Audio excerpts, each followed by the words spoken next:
We were already here. Yeah. So when we left, Yeah, we yeah, were yeah. already at Cooking Yeah, Lane yeah, because I never saw the station. Yeah, it's just there. Yeah. Yeah.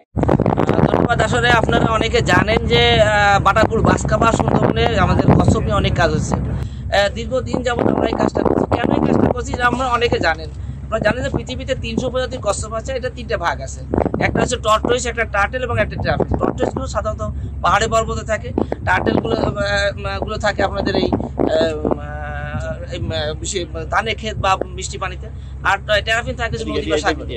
এ আবার দুই ধরনের, একটা সাগরে থাকে C ট্রাফিন আর একটা river ট্রাফিন নদীতে থাকে। এই যে রিভার ট্রাফিনের ভিতর যেটা কালিকাটা বা মুখ কালো কচ্ছপ বলে, এই কচ্ছপটা বিলুপ্ত হয়ে যাচ্ছিল। এর আবাসস্থল হচ্ছে আপনারা অনেকে জানেন যে ভারত, বাংলাদেশ, মায়ানমার।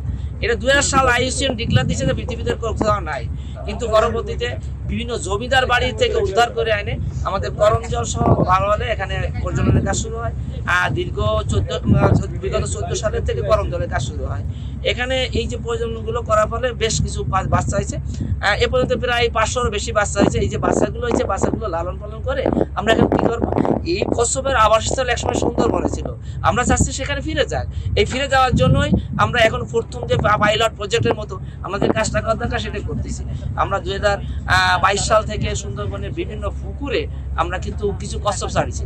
যেমন 22 সালে ছাড়িয়েছিলাম কোকিলমানি 20টা, পাটকুষ্টায় 10টা এবং দোবেলতে 10টা। এগুলো প্রোগ্রেস দেখেছি কেমন হয়। পরে 23 সালে, 24 সালে, এই 25 সালেও আমরা আরও মানে 23টা ছাড়লাম। এটা আমাদের বিভিন্ন পুকুরে ছাড়া আছে। এ পর্যন্ত মোট 134টা কচ্ছপ আমাদের বিভিন্ন পুকুরে অবমুক্ত করা হয়েছে। এই 134টা কচ্ছপে কি প্রোগ্রেস আছে এটা দেখার জন্য আজ দীর্ঘ 4 দিন টহল করে আমরা আসলাম। আমরা সব পুকুরগুলো গেছি। আপনারা নিশ্চয়ই দেখছেন আমাদের 18 জন কর্মী বাহিনী আছে, যারা প্রতিটা পুকুরে নেমে তারা কিন্তু ওই কচ্ছপগুলো ধরতেছে। আমরা ওই কচ্ছপগুলো প্রতিটা সিপস দেওয়া আছে, অর্থাৎ নাম্বার দেওয়া আছে। ওই নাম্বারে আমরা তাকে আইডেন্টিফাই করে আগে কতটুকু ছিল, সাইজ কেমন ছিল, ওয়েট কেমন ছিল, এটা আমরা আবার নতুন করে পরিমাপ করেছি। এখন দেখছি কতটুকু বাড়িছে। কোনো পুকুরে অনেক বাড়িছে, আবার কোনো পুকুরে একেবারে কোনো রকমের অনেক পুকুরে কমে গেছে। এটা হওয়ার কারণ কি, আমরা এটা মানে পরীক্ষা করতেছি। যে সমস্ত পুকুরে ভালো খাবার আছে, অর্থাৎ বিভিন্ন শ্যাওলা বা যে ওদের খাবার উপযুক্ত আছে সেগুলো বাড়তেছে। যেখানে অল্প খাবার আছে সেখানে অল্প বাড়তেছে।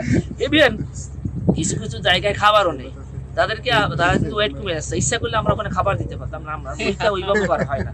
আর যে ন্যাচারাল ভাবে যা থাকবে সেখান থেকে কতটুকু প্রোগ্রেস হলো এটা দেখার জন্য আমাদের এই আলোচনা, আমাদের এই প্রজেক্ট। তা আমরা চেষ্টা করছি এইভাবে যদি করতে করতে একসময় আমাদের বেশি হয়ে গেলে আমরা সুন্দরবনে ছেড়ে দেবো। তবে আপনাদের মাধ্যমে আমি জানাতে চাই যে আসলে এইটা থাকার দরকার আছে পৃথিবীতে যদি এই নেশার না থাকে একসময় পৃথিবী ধ্বংস হয়ে যাবে। কিভাবে ধ্বংস হবে আপনারা নিশ্চয়ই লক্ষ্য করেছেন। করোনার মতো সামান্য একটা ভাইরাস, যে ভাইরাসটা এই বন্যপ্রাণী না থাকার জন্য ধ্বংস হয়ে গেছে, মানে কত ক্ষতি হয়ে গেছে। সুতরাং আমরা যত চেষ্টা করি না কেন যে আমরা ওর থেকে উত্তরণ পাবো না, কারণ বন্যপ্রাণী আমাদের পরিবেশের ভারসাম্য রক্ষা করে, সেগুলো রক্ষা করার দায়িত্ব আমাদের প্রত্যেকের। এই জন্য যদি কখনো কোনো কচ্ছপ বা এই ধরনের কোনো বন্যপ্রাণী আমাদের একান্ত প্রয়োজন না হয়, তাহলে না মারে বরং তাদেরকে পরিবেশের সাথে খাপ খায় চলার সবাই সহযোগিতা করবেন। সবাইকে ধন্যবাদ।